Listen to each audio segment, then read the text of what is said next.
Empezamos ya, ¿no?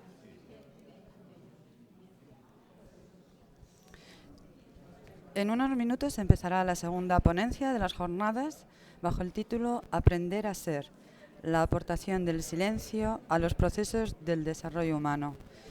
Será impartida por Teresa Guardans.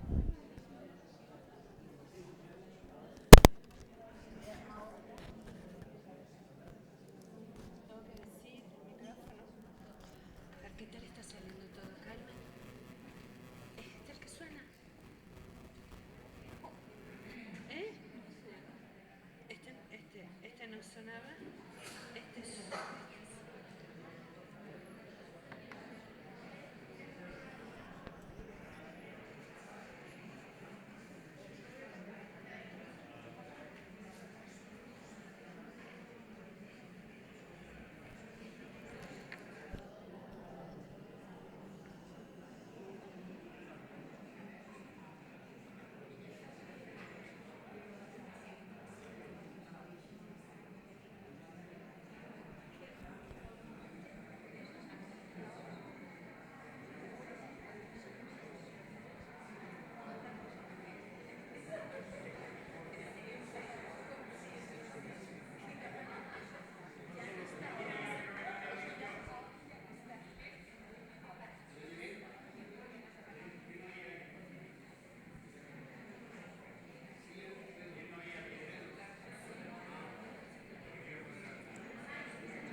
me dejes sentar todavía. Vale, vale, vale.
Gracias, plantas las gafas.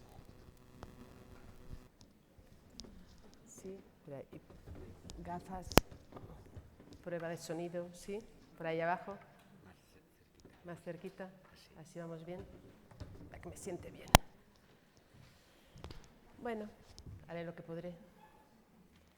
Yo me canso de repetir que en pequeños grupos de trabajo es lo que estoy acostumbrada y que me va mucho mejor, pero bueno, será lo que se pueda.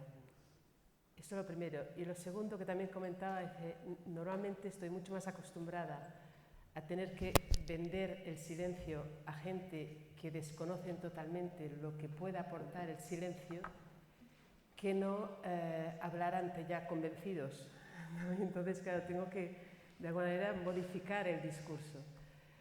Porque estos últimos años en donde más he estado trabajando es con claustros escolares, con grupos de profesores, intentando ver cómo incorporar toda la dimensión. Pero claro, ahí estamos como primero intentando vender el producto, explicar que esto del silencio es algo que aporta algo, ¿no? Y en cambio aquí la situación es radicalmente distinta. Pero yo creo que también nos puede ser útil a la hora que nos estamos preguntando tanto, ¿no? Cómo incorporar ese silencio a lo que es la práctica cotidiana, que no quede como un ratito de paréntesis. ¿Qué hago con el? Sé que vais sonando, no sé si vais oyendo bien o no. Lo aparto un poco, yo creo. Mejor si lo aparto un poco y... ¿sí? Oye, ¿qué os parece? Es que sí, yo creo que sí. Es que yo creo que cuando lo acerco es cuando suena ese ruido raro. No lo sé. Bueno.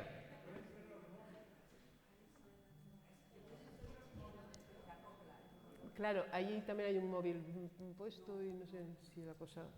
Alguien está grabando por ahí con un móvil y no sé si eso puede ser. Bueno, no lo sé. Me olvido y sigo.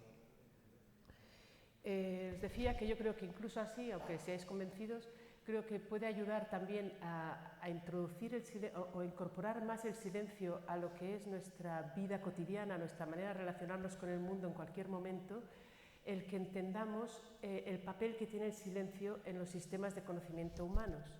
Somos una especie, la humana, rarita, la única especie que construye su mundo, que comprende su mundo, el escenario en el que vive, con palabras y con silencio. Y eso es una peculiaridad nuestra que tenemos que entender bien el papel que en nuestra visión de mundo lleva a cabo la palabra, pero sin olvidarnos de entonces su contrapartida, es una moneda de dos caras. ¿Cuál es el papel del silencio? Para eso, con las otras especies, que no necesitan ir a escuela ni aprender mucho para poder hacer de león, de abeja o de elefante, y entonces veamos haría alguna mención de cara a la educación o de cara a cuando estamos pensando en transmitir esa doble dimensión del conocimiento a críos y a jóvenes, pues un poco qué implicaciones puede tener y al mismo tiempo, entonces, luego a continuación, algunas reflexiones a nivel de adultos. Pero la primera parte, sí, yo creo que sí, sí. La primera parte me centraré más en eso, en explorar un poco como humanos cómo conocemos. Y ahí yo creo que entender eso un poco más a fondo nos puede ayudar a ver cómo podemos utilizar realmente nuestras capacidades silenciosas en cualquier momento, en cualquier lugar y no solo en esos momentos específicos de meditación, que es el momento, podríamos decir, de entreno de esas capacidades silenciosas a tope, pero que en cualquier otro momento pueden funcionar. Cuando digo que somos una especie así como peculiar, que funcionamos con palabras, tengamos en cuenta que cualquier otra especie nace teniendo marcado genéticamente en sus genes, viene su maletita de información, todo su programa, su libro de instrucciones de cómo van a tener que funcionar, del fin, como lo que sea. Nacen las demás especies con marcado genéticamente toda esa información genética en su biología que les va a organizar el escenario en el que nacen, cómo van a ver el mundo. Todo en ese mundo en el que nacen se convierte desde el momento de nacer en un conjunto de señales que apelan a los instintos y el bichito reacciona a todo eso. Somos o son todas las demás especies una visión de recepción de señales que apelan a la respuesta instintiva. Respuestas instintivas que tienen que ver con cómo comemos, cómo comen, cómo van a sobrevivir, de dónde van a sacar la comida, cómo se procrea esa especie, cómo van a aparejarse, cómo van a perpetuarse y cómo van a defenderse de los peligros. Entonces, todo eso viene genéticamente en su libro de instrucciones. Automáticamente, al momento de nacer, en unas estructuras que pueden ser complicadísimas. Complicadísimas, vemos las sociedades de hormiga, las sociedades de abeja, las sociedades que no es nada sencillo. Hay señales químicas, señales de movimientos, de sonidos, o sea, todo un aprendizaje de cómo se relacionan los bichitos de esa especie con los otros de la especie, cómo van a hacer para, no como individuos, sino como colectivo sobrevivir, qué mundo organizan, cómo realmente pasan la información de una generación a otra. Todo eso es un sistema complejísimo, pero raramente no tienen que pasar por la escuela para aprenderlo. Una abejita nace y ¡plaf! Automáticamente toda esa información se actualiza y se pone en movimiento. Y ven el mundo como ese conjunto de señales. Las abejas tienen un mundo, los elefantes tienen otro, los humanos tenemos otro. Dice, ¿es más auténtico el de las abejas o el de los elefantes? No, es un escenario de mundo, cada especie tiene un escenario que sirve a sus necesidades, sirve a su necesidad de sobrevivencia. Y eso es la vida así de inteligente, que realmente consigue que los individuos de todas las especies construyan, desde el momento de nacer, construyan un mundo que sirve a sus necesidades de sobrevivencia. ¿Ven toda la realidad? No, no ven nada. Podríamos decir, reciben señales a su sistema de estímulos y de respuestas para poder actuar bien y rápidamente a partir de eso. Eso mismito lo hacemos los humanos con palabras. Y eso es el segundo paso que voy a ver. Pero démonos cuenta de una cosa. El único inconveniente que tiene ese sistema de las hormigas, de las abejas, etcétera, esa información que nos trasladamos genéticamente, el único inconveniente que tiene es que si por algo cambian las circunstancias, si cambia el medio ambiente, si cambia algún cambio que se produzca, la única manera que tienen el conjunto de las especies para adaptarse es cambiando su información biológica. Y eso es la evolución biológica. Es ese cambio de esa especie adaptándose a unas nuevas circunstancias. Son unos cambios lentísimos. Cambiar el aparato biológico significa miles de generaciones, la mayoría de las veces. Y esas miles de generaciones muchas veces no pueden darse. Y ahí está la extinción de las especies, una detrás de otra, porque no hay manera de adaptarse si los cambios son rápidos. Hay algunas especies que sí consiguen algún sistema de adaptación, entonces se va produciendo una nueva especie. Rarito, que los humanos resulta que naces aquí, naces en Alaska, naces en África, naces en Sudamérica, donde sea, vivimos de formas muy, muy, muy distintas, adaptándonos. Ese mismo cachorro humano lo pones en un sitio o en otro y es capaz de ver un mundo, de relacionarse de una manera o de otra, de vivir de unos elementos de naturaleza o de otros. O sea, ¿qué está pasando? Ahí la especie hizo un invento alucinante, podemos decir, la vida hace un invento alucinante, desprogramando a esa especie. O sea, si comparamos, el proceso fue lentísimo, todo ese proceso de humanización, miles, millones de años, bueno, etcétera. Pero si comparamos la información genética que lleva al momento de nacer una abeja y un humano, es infinitamente menor la de los humanos. En nuestra biología está prácticamente todo por decidir. Si a un cachorro humano, a un crío, lo dejas solo, no podrá ser humano. Podrá quizás sobrevivir. Y eso se ha visto muchas pruebas, ¿no? de críos dejados en la selva, que si un lobo lo ha cogido y tal, entonces crece como lobo imitando a los lobos. O sea que ese ser vivo sobreviva puede ser, que sobreviva como humano no. Y eso, hay cantidad de... si habéis leído los recuerdos de Helen Keller, una niña que era ciega, sorda, muda, que durante toda su infancia vivió sin signos lingüísticos, sin organización lingüística de la realidad, y a los 7, 8 años su maestra, a base de signos, consigue transmitirle la conceptualización de la realidad a signos lingüísticos, y de pronto su realidad empieza a ordenarse de forma humana. Al ordenarse de forma humana, esa realidad empieza, aunque sigue siendo ciega y sorda, pero empieza como a construirse el puzzle, y a raíz de que se construye el puzzle, ella empieza a tener sentimientos, reacciones, o sea, empieza a tener todas las reacciones de un ser humano, porque hasta entonces su mundo no tenía sentido, era un organismo vivo que comía, punto, final, no podía sentir, no podía pensar, no podía ser humano. Entonces, en ese sentido, veamos qué es lo que hace la palabra, qué es lo que hace el silencio. En ese transmitir, ese cachorrito que nace, cachorro humano, empezamos a hablar. Cuando le hablamos al crío, al niño, a la niña, empezamos a verterle palabras, le estamos empezando a transmitir nuestra ordenación de mundo. Nuestra ordenación de mundo, nosotros vamos por la realidad, como adultos, vamos con unas gafas hechas de conceptos. Entramos en un sitio y no miramos. Tenemos automáticamente, nuestras gafas ya dicen personas, sillas, paredes, lámparas, suelo, techo, nos ubica. No hace falta que miremos. Esos cajoncitos de sonidos unidos a unos significados, no nos dicen todo lo que es la realidad. Para nada están recogiendo lo que es la realidad. Lo que recogen es la selección que ese colectivo humano ha hecho de lo que le importa de la realidad. Y recogemos cada palabra. Si decimos silla, en silla tenemos, eso lo aprendemos cuando aprendemos lenguaje y lingüística en la escuela y tal, ¿no? Pero cuando decimos silla tenemos una serie de rasgos para sentarse, con respaldo, con patas. En comparación, taburete es también para sentarse, pero no tiene respaldo, quizás tiene patas.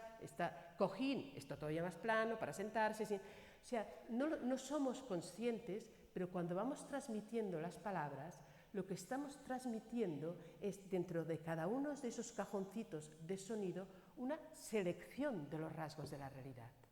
Una selección que nos sirve para describirla, poderla utilizar a nuestro servicio, simplificadamente, y que podamos interactuar con la realidad.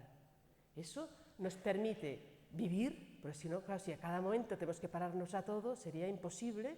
Nos permite vivir, nos permite interactuar, nos permite gestionar, nos permite sobrevivir, pero de una selección de la realidad. Si cambiamos los rasgos que ponemos dentro de las palabras, estamos cambiando el escenario. Pero esos escenarios construidos con palabras, tenemos que ser muy, muy, muy conscientes de que están al servicio de la sobrevivencia. Es una selección, es una simplificación, no estamos en contacto con la realidad. Simplemente la simplificamos para poderla gestionar, para poderla poner a nuestro servicio, para poderla realmente administrar, interpretar y ir cambiando esas interpretaciones y cambiar nuestra forma de gestionarla cuando nos haga falta. Y eso es lo que vamos transmitiendo. Falta la otra pata, la pata del silencio. ¿Qué está aportando? ¿Qué está pasando ahí? Porque hasta aquí solo tenemos un sistema distinto de los demás bichitos, pero un sistema de simplemente gestión al servicio de la sobrevivencia. Y me estoy olvidando del ego, importantísimo nuestro ego. Antes, cuando pasaba el pasillo y iba hacia la habitación, iba oyendo una voz que decía, pero necesitamos el ego. Y yo iba pensando, necesitamos el ego, sí, pero ya no he entrado en la discusión. Es decir, a ver, nuestro ego es la estructura psíquica, a ese nivel de conocimiento. Ya no entro a niveles ahora de psicología, además. A nivel de cómo funciona nuestro conocimiento, nuestro ego es la estructura psíquica que permite que realmente interioricemos todo ese mundo hablado, mundo lingüístico que nos transmiten nuestros padres, nos transmiten en la escuela, nos va transmitiendo en la sociedad, lo hagamos nuestro, lo organicemos, lo sinteticemos, lo entendamos y aprendamos a reaccionar con él. Y aprendamos a hacerlo nuestro y reaccionar. En ese sistema de reacciones de nuestro ego vamos por tanteo error. Si te quemas, ya no vuelves a poner la mano en el fuego. Y si recibes una bronca de tu madre, tampoco repites ese tipo de actuación. Y si recibes una sonrisa de alguien, repites ese modelo. Nuestro ego aprende a reaccionar a toda la estructura lingüística y también va tanteando las actuaciones que le dan éxito con sus congéneres y se siente más acogido, más recibido, más y esas son las que va aplicando, y las que en cambio le resultan fracasos, se siente apartado, no se siente exitoso, son las que no repite. Y todo ese proceso de aprendizaje lo hacemos muy rapidito, a los 5 años todo eso ya está estructurado, nuestra estructura lingüística, nuestra estructura egoica, ya está ya estructurado y nos permite ser unos bichitos que sobreviven en el entorno, que saben relacionarse con sus congéneres y a trancas y barrancas tener más o menos éxito en esa lucha por la sobrevivencia. Nada de malo, nada de malo es pensarse, confundirse, pensarse que la realidad es eso, y que yo soy eso, son las reacciones de mi ego, y que los otros son sus egos, y que lo que vemos es la realidad. Ahí está el error de comprensión. El error de comprensión es cuando nos estamos olvidando de la otra pata, de todo el trozo que supone que seamos seres hablantes, quiere decir, como decía antes Alexander, que somos seres de silencio. Están los dos trozos. Cuando nos olvidamos de uno es cuando resulta que somos la especie más desastrosa y más depredadora de ese planeta. Tenemos un sistema de cognición fantástico, que nos olvidamos completo. Si solo usamos la mitad somos el destroce a este planeta como estamos viendo. Ahí está el poner en relieve qué es lo que está pasando, qué es lo que nos estamos perdiendo. Para ir a acercarnos a eso, leeré un texto de sin duda la obra de francés y algunos que he ido encontrando que coincido con ellos especialmente porque destaca aspectos, como hemos leído veces en experiencias de unidad, de unión, realidad, etcétera, pero digamos momentos de meditación. Me gusta especialmente que este texto de Jean Duval, esa mujer finita, la quinta, que se ha pasado la vida en la selva, hablando francés, que ella no me dijo ya onda, no en meditación, sino en todo el trabajo, no está plenamente observando. Y por eso me gusta la lectura de texto que veréis, que pone de relieve muchos de los aspectos que se pueden lograr a través de práctica espiritual, pero si lo usamos en lo que es práctica, en lo que es la complejidad de los temas de conocer, veremos como en muchos momentos los podríamos poner en práctica si entendemos cuáles son las raíces, en dónde está eso aguantándose, ¿no? Dice Buda, es un poco largo, pero siempre voy saltando trozos. Dice, va explicando, es un libro precioso de James Buda, gracias a la vida. Ese libro lo recomiendo especialmente, RBA, gracias a la vida, y va hablando de todo su itinerario, el aprendizaje, la evolución humana, lo que le ha aportado, y marca precisamente estos momentos como de experiencia, de conocimiento silencioso, los que realmente transforman profundamente su visión de la realidad y dan sentido entonces a su búsqueda. recuerdo particularmente un día entre muchos otros. A la tenue luz de la luna, reflejada en el rocío de la mañana, no era difícil encontrar el camino hacia la cima de la montaña. Lleva años ya, años en la sierra, con periodos más o menos largos. A mi alrededor los árboles aparecían velados por los últimos misterios del sueño de la noche, todo estaba en silencio, en la paz más absoluta. El amanecer había llegado sin yo darme cuenta. Los chimpancés se habían despertado y va hablando de tal chimpancé que ve, son páginas que va describiendo todo lo que va viendo. Durante varias horas nos desplazamos ociosamente de un árbol frutal a otro, subiendo cada vez a más altura. Iba describiendo y entonces dice un momento, dice, sobrecogida por tanta belleza, debí entrar en un estado de lucidez ampliada. Es difícil, imposible, de hecho, plasmar en palabras el momento de verdad, y verdad lo pone en mayúsculas, que de repente me invadió. Cuando después traté de recordar la experiencia, me pareció que el yo había estado totalmente ausente. Es invasión de verdad, el yo queda ausente. Yo y los chimpancés, la tierra y los árboles y el aire parecían fundirse para devenir uno con el poder espiritual de la vida. Esa experiencia de unidad que tantos han compartido. Nunca había sido tan terriblemente consciente de las formas, de los colores de cada hoja, de las distintas siluetas de sus venas, que las hacían únicas. Y va siguiendo describiendo. Dice, entonces, más tarde, sentada junto a un pequeño fuego, calentando mi cena de judías, tomates y huevos, aún seguía flotando en el milagro de mi experiencia. Sí, pensé yo, hay más de una ventana por la que los humanos podemos mirar al mundo que nos rodea y darle un sentido.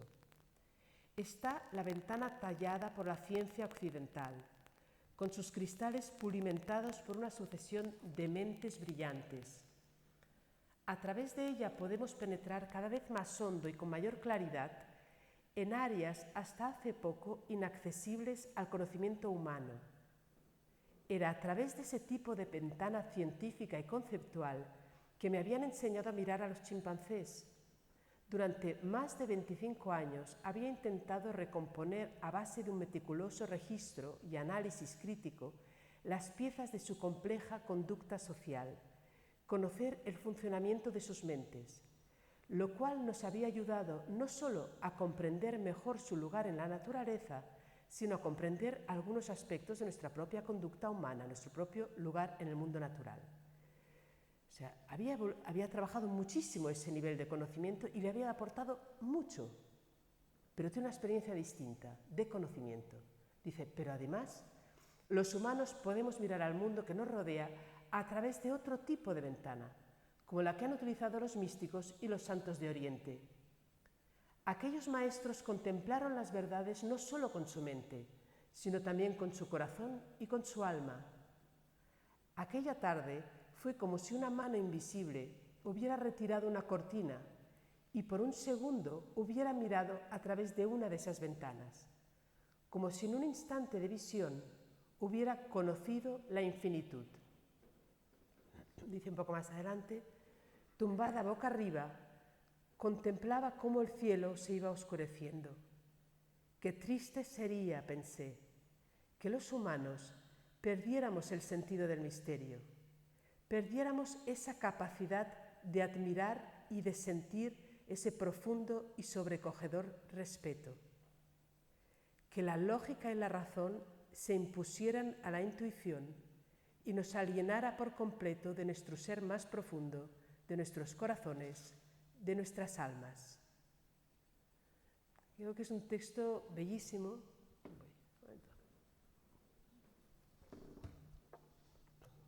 Es que la experiencia no difiere de la de muchos místicos, pero sí que nos la sitúa de lleno en lo que es el conocimiento humano. Jane Goodall no está meditando. ¿Qué está haciendo en ese momento? Lleva años atendiendo plenamente, interesada cada vez más y más y más por lo que tiene delante. Aprende a atender, desarrolla su capacidad de atención, más y más y más, hasta olvidarse de ella. En el momento que dice, yo ya no estaba, mi yo desaparece. Mi yo desaparece, pues entonces aparece la realidad. Está en ese atender plenamente. En ese atender plenamente, la realidad se hace, para empezar, mucho más viva. Va describiendo que nunca había visto tan nítidamente como hasta entonces, por mucho que hubiera aplicado cantidad de conocimientos y hubiese adquirido cantidad de conocimientos durante todo ese tiempo. Y me gusta el texto porque para nada se carga nuestra ventana hablada, para nada se carga esa pata es absolutamente necesaria, la pata que se centra en el yo conceptual. Pero está la otra, y de la otra, de ese silencio del yo, de esa atención plena en ese momento, de ese aquí y ahora total y absolutamente, es en donde nace el decirse la realidad. Lo que la realidad empieza a decirle algo. Esa experiencia de unidad, de que algo sobrepasa totalmente nuestros conceptos, de lo que hay ahí y ahí late, es mucho más, sobrepasa totalmente nuestros ojos conceptuales. Y es a partir de esa experiencia en donde puede nacer el verdadero respeto, como dice ella, admiración, comprensión, verdad mayúscula que lo invade todo, de la que nace amor, respeto, veneración, admiración, sorpresa, compromiso. Ella luego va insistiendo muchísimo que la fuerza de la vida en mí vino de experiencias como esas. Sonará también aquella frase de Einstein, ¿no? Esos fragmentos de Einstein, es decir, es la experiencia, el misterio de la vida, el que da sentido a la búsqueda científica. O sea, no son dos cosas distintas. No es por un lado va la mente, los conceptos y por otra parte los ratitos de meditación. Nuestro conocimiento es dos partes. Con una describimos, con una realmente intentamos simplificar, seleccionar aquello que nos hace falta y nada más. La otra parte es la que nos permite sentir la realidad, saber lo que vale, valorarla, amarla, saber de ella, saber lo que nos transmite, saber lo que ahí hay.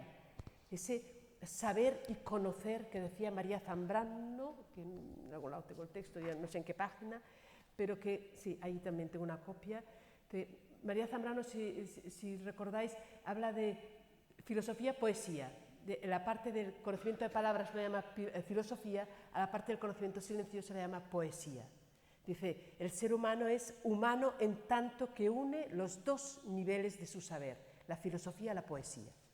Quizás no es muy acertado haberle puesto esos dos nombres, pero cuando habla de ese saber desinteresado, ese saber silenciado, del conocimiento silencioso, mirad cómo lo describe. Dice, saber desinteresado que viene a resultar el más profundamente interesado de todos, pues que en realidad no es añadir nada, sino simplemente hacer ser al alma, ya que el que contempla se hace semejante al objeto de contemplación.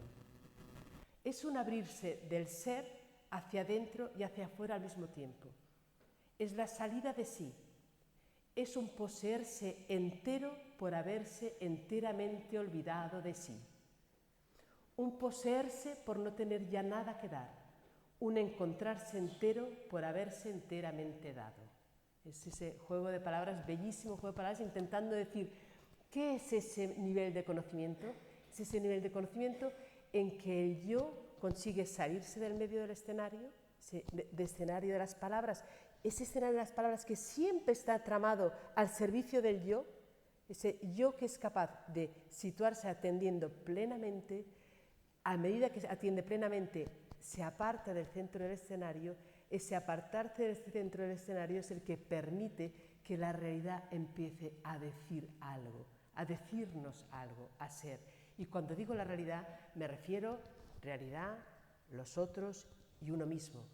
Uno mismo empieza a oírse a sí mismo desde ese nivel hondo, silenciado, profundo, que ya no es mi yo, que habla, que sufre, que se angustia, que tiene unas expectativas que nunca se cumplen. Ya no es ese yo, va callando porque es la realidad la que invade. ¿Qué nos está pasando? Que una la trabajamos, el nivel conceptual, el nivel de las palabras, lo estamos trabajando inmensamente, lo estamos trabajando en los niveles de aprendizaje. Hace años y años y años que nos preocupamos por enseñar a pensar y a pensar bien, que intentamos y sabemos de la importancia de ese saber pensar, pero no estamos priorizando el trabajo del conocimiento silencioso. Ese otro conocimiento, ese otro nivel del conocimiento está quedando ahí sin que, a ver si por casualidad suena la flauta. Podemos decir, a Jane Goodall le sonó la flauta por casualidad. podría casi, ¿no? Porque no estaba pretendiendo buscar el nivel del conocimiento silencioso, de la pata silenciosa del conocimiento. Suena por casualidad porque está realmente pasando muchas horas allá. Y a nuestros antepasados, en muchos casos, les sonó la flauta por casualidad. Porque es que para cazar un ciervo, para cazar un conejo, todos sabemos que necesitas muchos ratos de atención. En el sistema de vida, ese foco atento se educaba de la forma más connatural para poder comer. O sea, otra cosa ya era el uso no egocentrado, que ahí se necesitaba que los maestros insistieran, no te preocupes del ego, tal, busca maneras de ir más allá del yo, pero nuestro nivel cognitivo silencioso, ese se trabajaba para comer, para sobrevivir, porque estábamos como la humanidad pasaba miles de horas atendiendo a los sonidos del bosque, a las huellas de los tal, a reconocer los pájaros, reconocer los vientos, reconocer los olores, para poderse llevar algo a la boca, no porque fueran muy santos. Toda la cognición silenciada se trabajaba y se desarrollaba. Y en los centenares de años de agricultura y artesanía también hay muchos trabajos repetitivos, de atención, de silenciamiento de la atención que se va silenciando en este tipo de trabajos. Y eso, podrías decir, el cuerpo humano, la atención humana, desarrollaba ese ámbito silencioso de la manera más connatural. Luego, hacía falta pues, que se enteraran, que comprendieran lo que estaba pasando allá, de qué va eso del ámbito silencioso, pero las herramientas cognitivas se desarrollaban. Si nos situamos donde estamos hoy, no las estamos desarrollando porque estamos en esa vorágine de rapidez, de cambio continuo, en que todos nuestros sistemas cognitivos reciben muchas más informaciones de las que podemos procesar y estamos trabajando otra pata que veremos a dónde nos lleva y cómo podemos explotarla para bien, que es ese saber seleccionar rápidamente. Seleccionamos, en lugar de pararnos y atender, lo que hacemos es, entre una luz de información rapidísimo, saber seleccionar muy rápido la que nos interesa. O sea, nuestra capacidad de selección rápida crece más y más y más. Y tanto más crece cuanto más disminuye nuestra capacidad de atención. Cada vez más. Eso tenemos que tenerlo en cuenta. Y cada vez más también disminuye nuestro contacto directo con la realidad. Estamos la realidad a través de pantallas. Ya, a no ser que estemos en un marco así un día, pero en nuestro día a día cotidiano en las ciudades, en la que la mayoría estamos ya viviendo en ciudades, no sentimos olores, no sabemos del viento, no sabemos de la luna, no sabemos del sol, no sabemos de las estaciones. Ese contacto directo con los ritmos del universo difícilmente nos puede saltar la chispa como le salta a Jane Goodall, porque eso no existe, no está. Pero tampoco están los momentos, los ratos quietos, serenos con los demás, ni con nosotros mismos. Nos relacionamos con los demás a través de 40 caracteres rapiditos soltados por ahí, pero eso es reconocimiento de la cara, de los gestos, de la expresión de los demás. Leí hace poco un artículo que a mí, es el año pasado, que me pone los pelos de punta, cuando se está analizando que los críos están dejando de poder reconocer lo que son las caras, la expresión de las caras humanas. Igual, comparaba el artículo, igual como ya vamos por el bosque y no sabemos reconocer huellas, los críos del planeta digital están en este momento ya dejando de reconocer lo que es una expresión de dolor, una expresión de afecto. Esos códigos los estamos perdiendo porque estamos relacionándonos a través de un filtro tecnológico y no directamente con la realidad. Es decir, no me voy a extender mucho más por ahí, pero démonos cuenta que hay ahí un reto inmenso que no somos suficientemente conscientes cómo una pata del conocimiento va ampliándose y la otra, como no somos conscientes de ella, no sabíamos lo que aportaba, se va disminuyendo. Y resulta que de esa pata, de esa otra ventana que dice Goodall, de esa otra puerta que dice Corbí, es donde realmente nace y crece la valoración, el sentido, el amor por la realidad. El amor no nos lo da una foto. El amor nos lo da el contacto directo cuerpo a cuerpo con las realidades. Y ese es el que nos proporciona el ámbito del conocimiento silencioso. Dos ámbitos a la vez.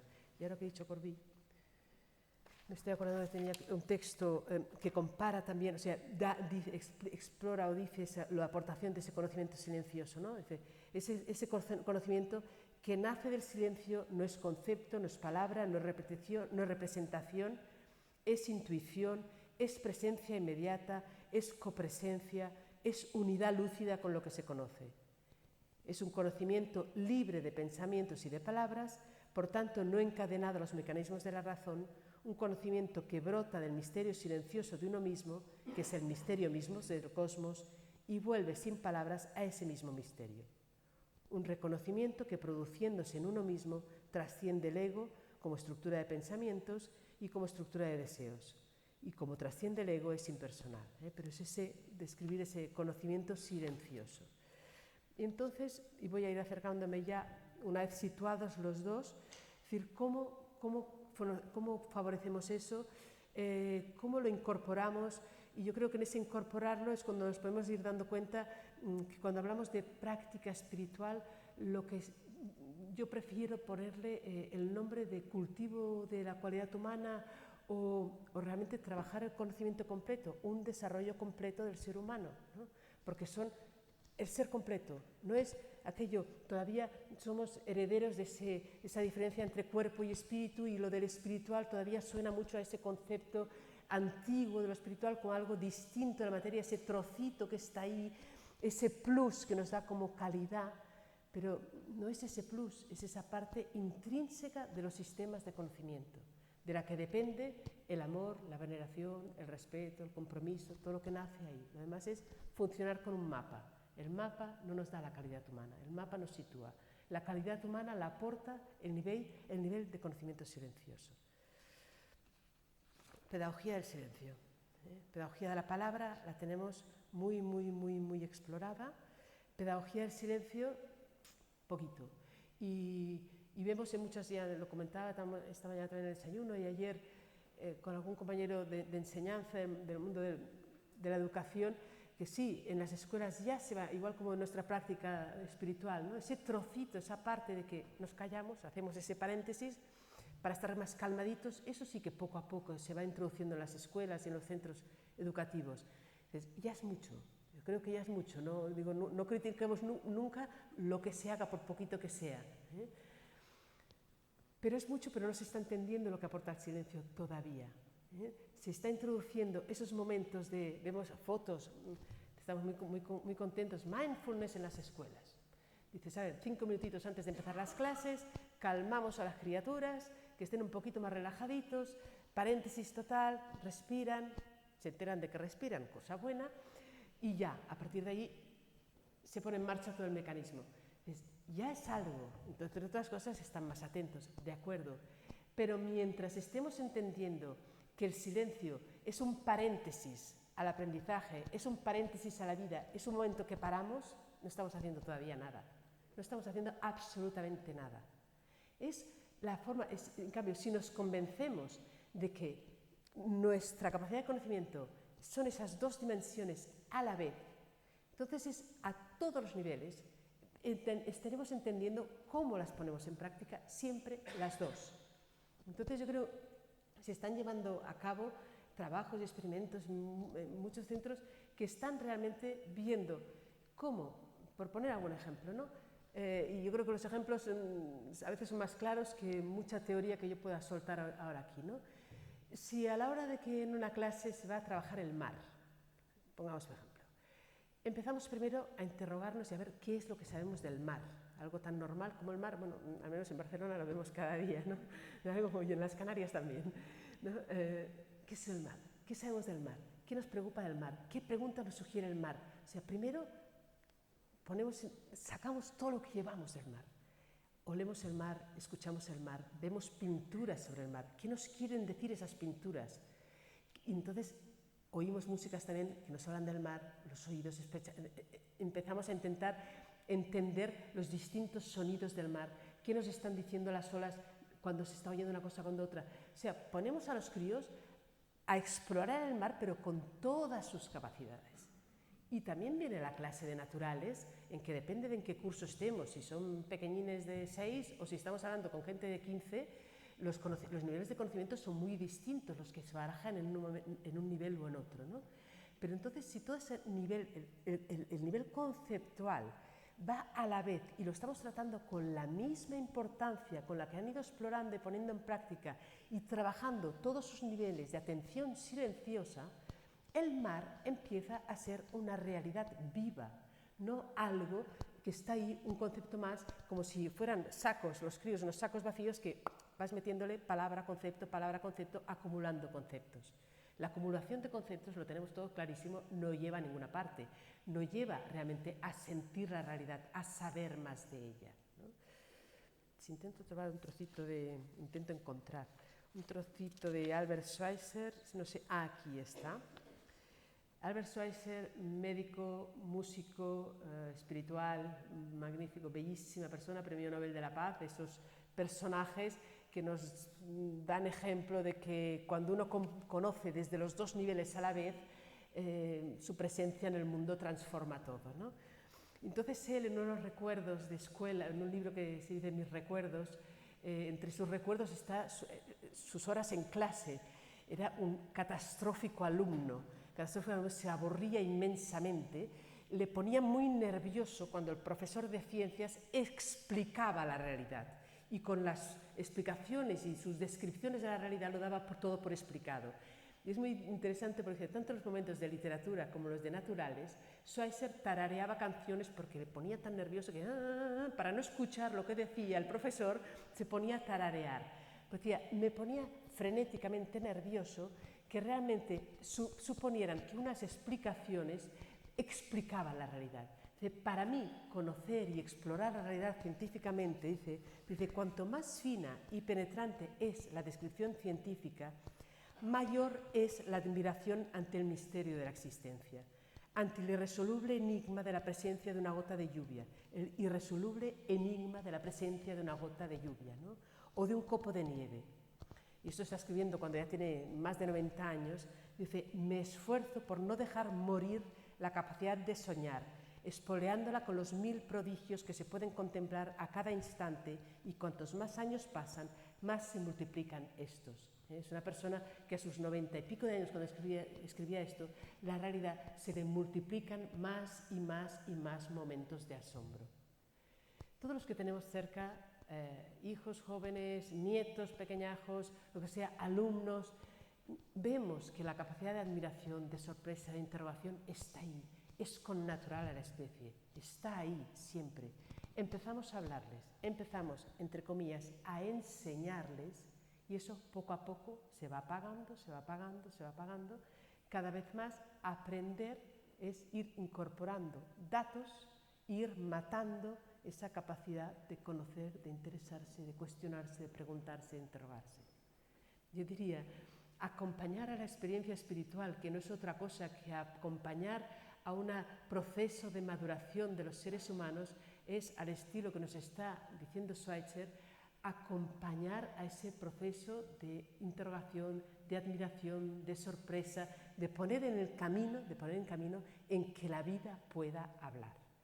Y eso no es un momento aparte de, es en cualquier momento.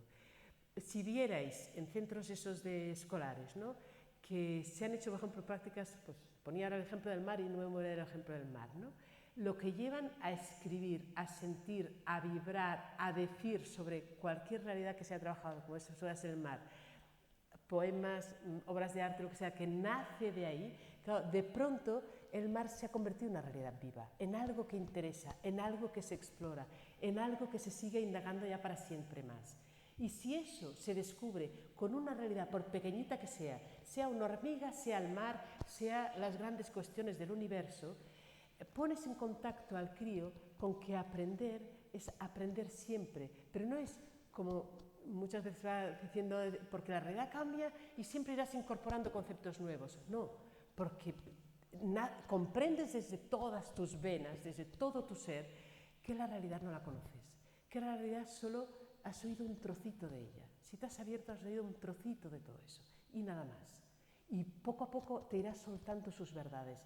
Te vas poniendo, y eso los críos lo perciben, los críos lo saben, lo comprenden, y a distintos momentos. Luego, si queréis, en momentos de algo es muy distinto. Ahora sí, en general, es muy distinto ¿Cómo pones a trabajar, cómo pones a explorar a alguien de 5 años y cualquiera que tengáis gente de distintas edades cerca, ya iréis viendo maneras y lo sabéis y lo habéis notado y lo habéis visto, ¿no? Cosas son de 5, otras cosas son de 10, otras cosas son los chavales de 16, pero eso se puede hacer. Y últimamente he tenido experiencias con estudiantes de empresariales de 20, 21 años y he quedado frita de ver cómo las prácticas de silencio les descubren mundos insospechados y se rinden a eso porque es connatural a nuestra forma de conocer, si entendemos que somos eso, ¿no?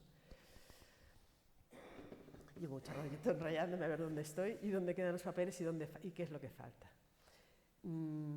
Tenía, sí, quizás apuntaré, siempre me gusta eso, como sobre todo en ambientes en los que conocéis ya tantos y tantos textos de maestros espirituales, de maestros de sabiduría, aportar gente que te habla de ese nivel, de ese ámbito de conocimiento desde la exploración, desde su mundo laico, desde sus profesiones, ¿no? Para que veamos ese aspecto, de decir, a ver, el momento de práctica de meditación es el momento específico de afinar ese instrumento, pero lo incorporaremos a la vida si nos damos cuenta de que está en cualquier momento, ¿no? El poeta Valente, crear es generar un estado de disponibilidad en el que la primera cosa creada es el vacío, un espacio vacío. Lo primero que tiene que hacer todo artista es tener el espacio de disponibilidad que presupone ese vacío. El artista se hace vaciándose a sí mismo. Es ese vaciarse para atender, para comprender, para tener noticia de la realidad. Y eso lo podemos enseñar. Eso se desarrolla. Se desarrolla igual como todo lo que son la estructura cognitiva conceptual. Exactamente igual. Desde pequeñitos tenemos que intentar no olvidar que somos las dos y las dos se desarrollan exactamente igual. Y si no, estamos dejando analfabetos y sin instrumentos en un lado y solo en instrumentos en el otro. Giacometti, un trozo que lo encuentro fantástico. Dice, cuanto más trabajo yo, más desconocido se vuelve todo. Es ese conocer que es desconocer. Absolutamente desconocido. Asombro y maravilla, y al mismo tiempo imposibilidad de representarlo. Es más allá de nuestras representaciones. A medida que trabajo, mi visión se transforma. La realidad crece día a día, más y más bella, más y más desconocida, más y más lejos de nuestros prejuicios, fijaciones, preconceptos, conceptos, etc., ¿no? Más me acerco yo, más se aleja ella, hasta el punto de que ya no puedo ofrecer nada. Pero aunque no pudiera llegar a ofrecer ningún resultado a nadie, trabajar así ya merece la pena para sí mismo. Avanzo cada día, no cada día, a cada hora. Es la más extraordinaria de las aventuras. Contagiar de ese conocer que es la más extraordinaria de las aventuras. Y tener siempre en cuenta, digo, y ahora pasaré ya a nivel de adultos, pero ya como puente, digo, es incorporarlo en cualquier de los niveles de nuestra relación con los jóvenes y críos, saber que estamos ayudando a desarrollar esa pata del conocimiento. Muchas veces cuando hablo en las escuelas con maestros así, dicen, pero si todo eso ya lo hacemos, sin darle la importancia que tiene, porque ya nos damos cuenta que los críos están bien cuando oyen música, ya nos damos cuenta de que les gusta mucho más experimentar, y ya vamos incorporando todo eso, pero no nos habíamos dado cuenta de cómo eso es parte integrante del proceso de conocimiento, ¿no? O sea, que no es tanto incorporar cosas nuevas, es darnos cuenta de toda esa parte lúdica que no sirve para nada, que los críos disfrutan y tal, darnos cuenta que es la parte esencial de nuestro conocimiento. No es una pérdida de tiempo, no es un entretenimiento, no es un paréntesis, no, es ahí, en ese contacto directo con la realidad, muchas veces absolutamente lúdico, donde realmente estamos aprendiendo, realmente estamos conociendo, realmente estamos poniendo en práctica nuestros niveles silenciosos de conocimiento.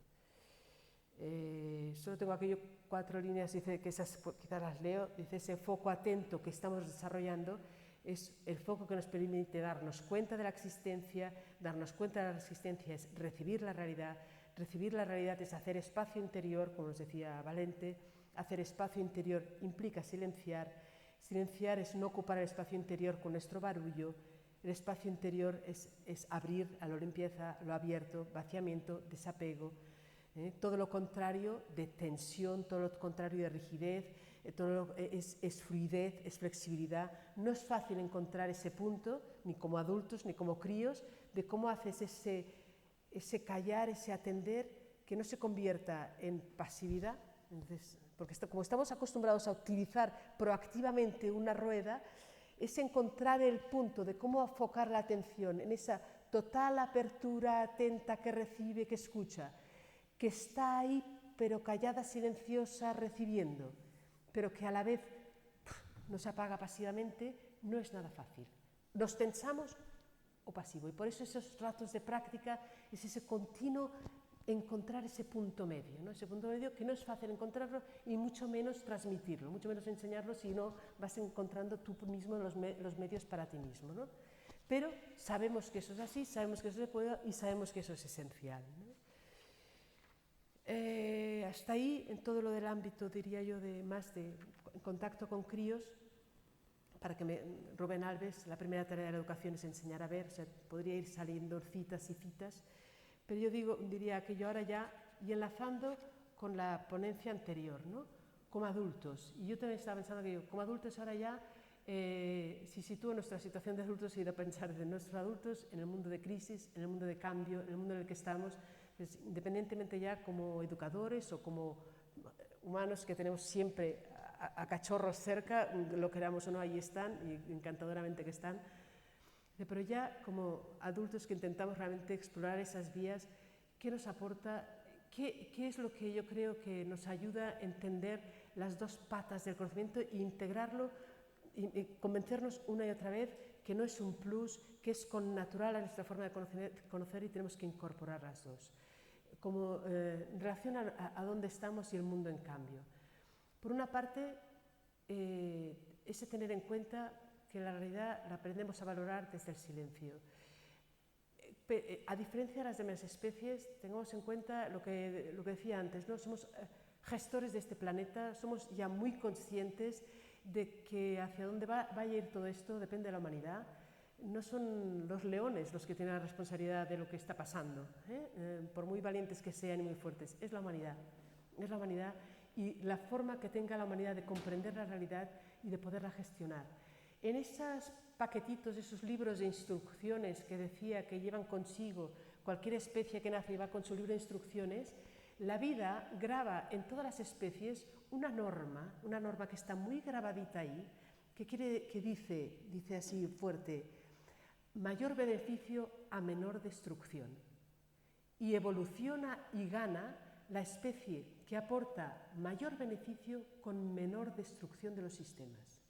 Esa es la adaptación que procura eso, es la que realmente gana y se implanta. Los tanteos adaptativos que generan mayor destrucción por menor beneficio, esos quedan apartados.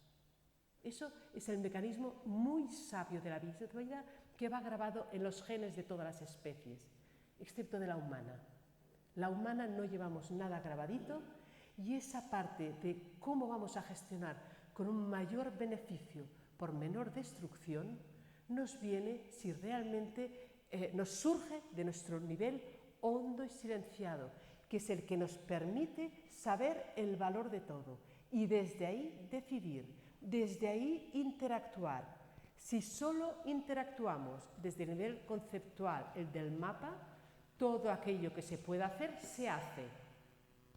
Porque no estamos, ahora ya incluso matamos sin ni enviar soldados, ya con los drones podemos matar, o sea, sin contacto con, el sistema humano no siente, no sabe, no comprende, no interacciona con la realidad.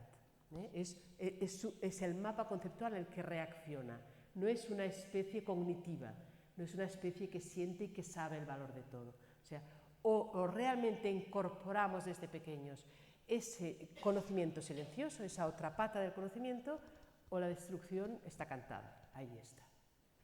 Y el otro nivel, el de vivir de cambiar, hay dos niveles aquí. Uno es el de la crisis económica potente, poderosa, que nos está haciendo sufrir tantísimo. Pero incluso, aunque no hubiera la crisis económica que se está produciendo, Ya había una crisis previa, si podemos llamarla crisis, que yo creo que tendríamos que cambiarle el nombre, que es ese vivir de cambiar, la sociedad de conocimiento. Estamos viviendo no de conservar las cosas como eran, sino de producir cambios, de producir cambio, producir cambio. Eso quiere decir que estamos cambiando permanentemente los sistemas de vida, cambiando los sistemas políticos, los sistemas de educación, los sistemas sanitarios, las formas como nos relacionamos, cambiamos las maneras de comprender a los otros, cambiamos las organizaciones sociales. Estamos en permanente cambio, permanente cambio. Como decía antes Alexander, la tentación es aferrarte a tus pequeñas verdades, fijar algo, porque es connatural a todas las especies vivir en suelos fijos. Eso no, o sea, lo que nos está pasando no es normal. No estamos preparados biológicamente y cognitivamente, no estamos preparados para vivir cambiando tan rápidamente el escenario. El paso de la caza a la recolección duró 20.000 generaciones. 20.000 generaciones. En un papelito hacéis una raya y pensáis 21.000, 20.000 generaciones han vivido de la caza. Los últimos 600 son agricultores, son las religiones, son todo lo que conocemos. Y las últimas 20 son las que nos separan de Colón, de América, de los principios de la ciencia. O sea, ya casi no caben en el papel. Y vivir del cambio, vivir de la industrialización, vivir en las ciudades, son las 4 o 5 últimas generaciones. A nivel de adaptación humana, de adaptación evolutiva, no es nada. No estamos preparados para ello. Y no podemos esperar que nos caiga del cielo. No podemos esperar, ya saldrá, ya nos adaptaremos. No, no nos adaptaremos. O sea, la inercia a tener algo fijo es tan fuerte que estamos desde nuestras entrañas añorando tener unas verdades fijas a las que cogernos. Y ahí estamos viendo toda esa cantidad de movimientos integristas de cualquier sitio del planeta. Es la reacción más connatural, quedarnos a aquello que conocíamos, a lo que teníamos, a nuestras verdades antiguas, a esas que ahí estaban, y crear reductos que puedan protegerse del cambio y atacar a la gente que cambia, fijando esas verdades, ¿no? Eso está siendo un movimiento cultural que está cogiendo mucha fuerza y con una capacidad destructiva muy fuerte. ¿Qué podemos contraponer a eso? ¿Qué es lo que se puede adaptar? Ahí hay una imagen que la leí de un autor francés, Pierre Levy, en un libro que se llama La cibercultura, que la encontré, flash, dice, perfecta, me sirve un montón, ¿no? Dice, ese cogernos, intentar fijar las verdades que tenemos es como querer meternos en el arca de Noé. En el arca de Noé pensando, ya parará el diluvio, ya parará el diluvio. El libro se llama La cibercultura, el segundo diluvio, ¿no? Dice, ya parará el diluvio. Metemos todas nuestras verdades y nos quedamos ahí pensando, las tenemos protegidas.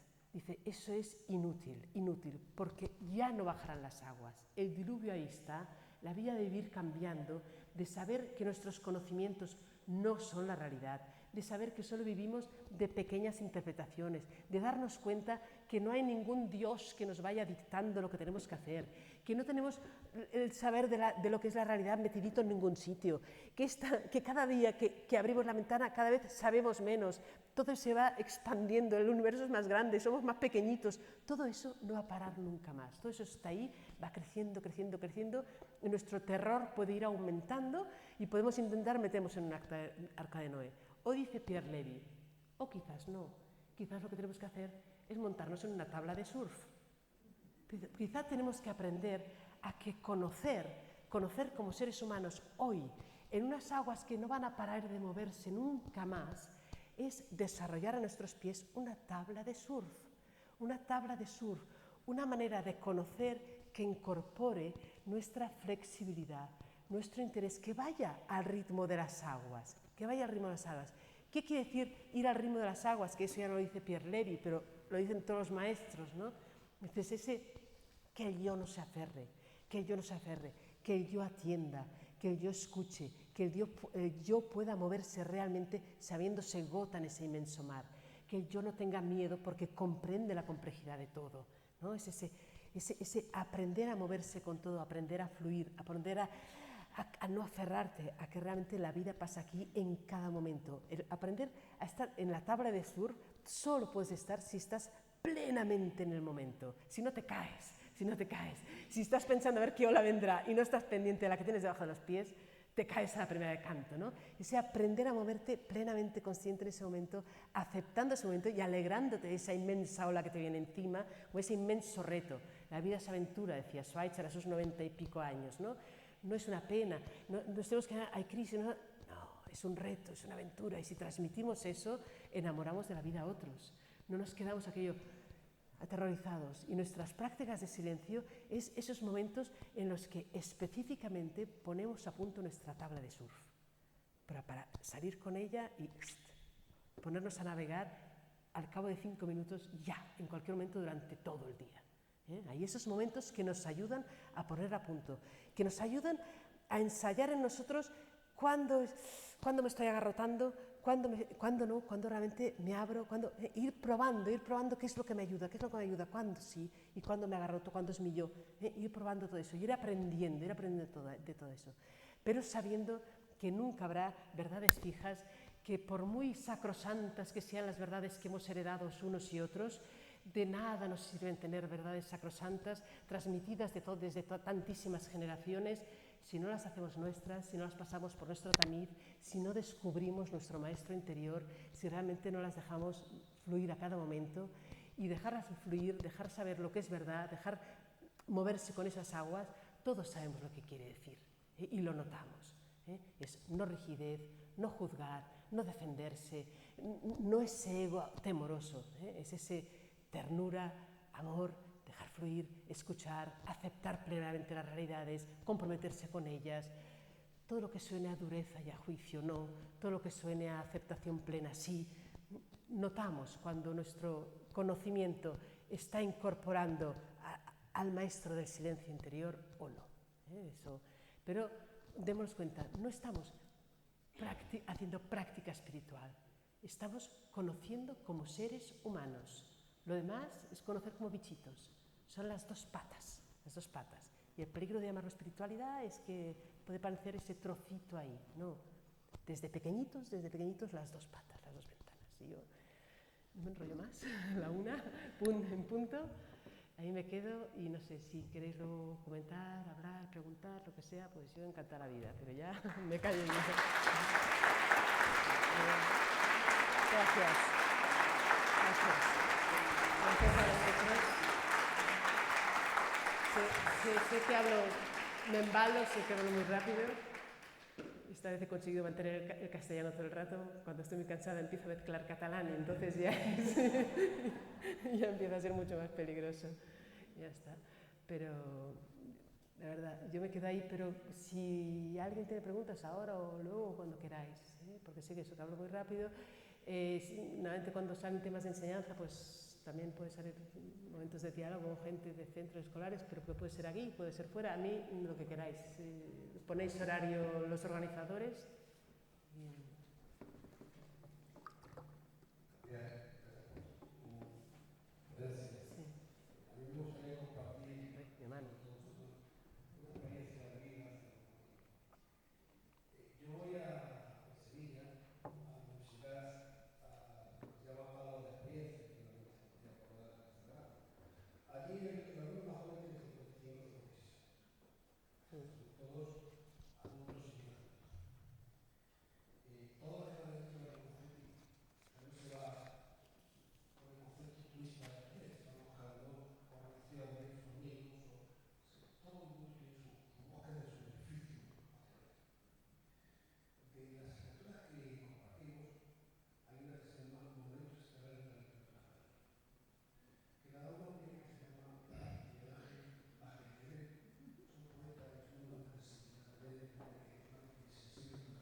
Clarísimamente.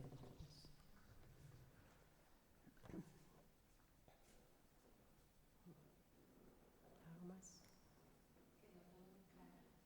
Dime. Sí, ¿vale?